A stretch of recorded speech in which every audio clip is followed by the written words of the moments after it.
अपनी बात मनवानी है तो उसके लिए ये जरूरी है कि तमाम मुसलमान मुत्तहिद होकर एक आवाज में एक साथ आओ और दिल्ली का घेराव करते हैं। अगर आप तमाम लोग जिम्मेदारी के साथ इस तरफ तवज्जो देंगे कि हमें अपनी ताकत दिखानी है और मनवानी है, तो खौफ को तर्क करो, घर से बाहर निकल के आओ। अभी तौकी रजा डरा रहे हैं, कभी ओवैसी के भाई चिल्लाते, ये समझ क्या लिया है? ये कुछ लोग वोट की लालच में इनके तलवा चाट रहे हैं, देश को नहीं देख रहे हैं। तौकी रजा को खुली चुनौती है। अब बदला हुआ भारत है, बदले हुए भारत में कोई चुनौती मत दे।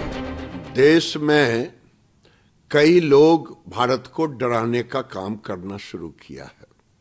कभी मदनी डराते कि 5 लाख लोग लेकर के आएंगे, अभी तौकी रजा डरा रहे हैं, कभी ओवैसी के भाई चिल्लाते, ये समझ क्या लिए हैं?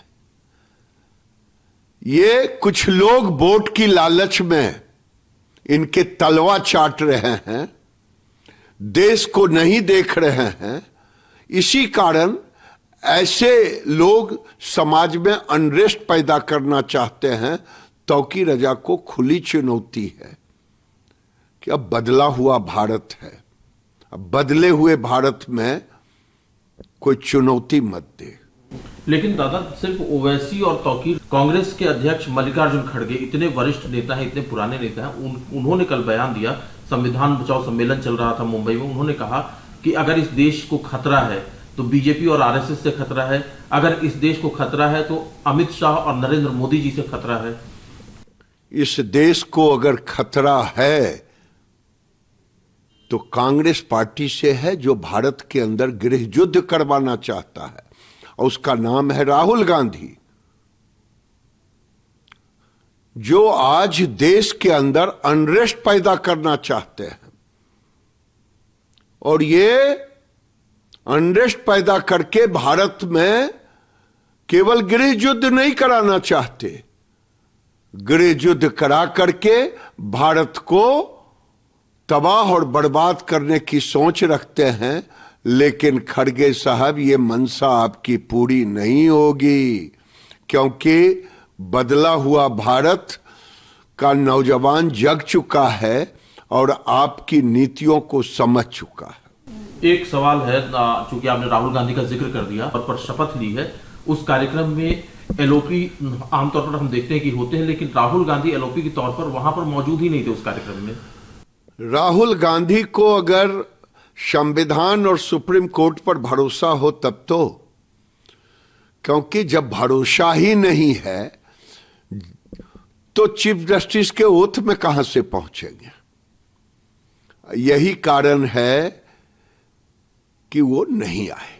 लेकिन आप ये कैसे कह सकते हैं उन्हें सुप्रीम कोर्ट में या संविधान में भरोसा नहीं? जब उनके मन लायक होता तो कोर्ट को धन्यवाद देते, नहीं मन लायक होता तो कोर्ट को गाली देते। एक रहेंगे तो सेफ रहेंगे, योगी आदित्यनाथ कहते हैं कि बटोगे तो कटोगे, ये तमाम चीजें चल रही हैं। आखिरकार इसके पीछे भारतीय जनता पार्टी, इन दो जो नारे हैं, इनके पीछे इतनी संजीदा क्यों है? आप देखें आज क्या कारण है कि कांग्रेस के पास पत्र देता हो देश के मुस्लिम संगठन के उल्लमा, ये देता हो 17 मांगों के साथ। ये वोट की लालच में देश को टुकड़े टुकड़े कर देना चाहते हैं, देश को बांट देना चाहते हैं। इसीलिए कहते हैं एक रहोगे, सेफ रहोगे, बटोगे तो कटोगे। ये कांग्रेस पार्टी वोट की लालच में देश को बांट करके देश को टुकड़े टुकड़े करना चाहता है। झारखंड में आप लोगों के लिए ये बड़ा मुद्दा है। झारखंड में भी वही है। आज जेएमएम कांग्रेस मिलकर के रोहिंग्या और बांग्लादेशी अन्य मुसलमानों के साथ मिलकर के तबाह और बर्बाद कर चुका है, वहां का डेमोग्राफी चेंज कर चुका है। वोट की लालच में हेमंत सोरेन और कांग्रेस समाज को बांटने की कोशिश कर रहा है वोट की लालच में। इसीलिए कहते हैं एक रहोगे, सेफ रहोगे, बटोगे तो कटो। मैं कहना यह चाहता हूं कि जितने इजलास हो रहे हैं बहुत अच्छा हो रहा है, मैं बहुत खुश हूं, लेकिन मैंने बार बार कहा है कि इत्तेहाद के साथ काम करो। आपने अजमेर शरीफ में कर लिया, मैंने बरेली शरीफ में कर लिया, आपने जयपुर में कर लिया, इससे काम नहीं चलेगा। ऐसे कितने जलसे होते रहते हैं। हुकूमत आपकी इन तमाम काविशों पर तवज्जो बिल्कुल नहीं देगी। अगर आपको अपनी बात मनवानी है तो उसके लिए ये जरूरी है कि तमाम मुसलमान मुत्तहिद होकर एक आवाज में एक साथ आओ और दिल्ली का घेराव करते हैं। मुत्तहिद होकर आओ, दिल्ली चलो। तमाम लोगों को मैं बता रहा हूं, पार्लियामेंट शुरू होने जा रही है 25 तारीख से। 24 तारीख का हमारा प्रोग्राम इंशाअल्लाह दिल्ली में होने जा रहा है। तहफ्फुज़े नामूस रिसालत कॉन्फ्रेंस।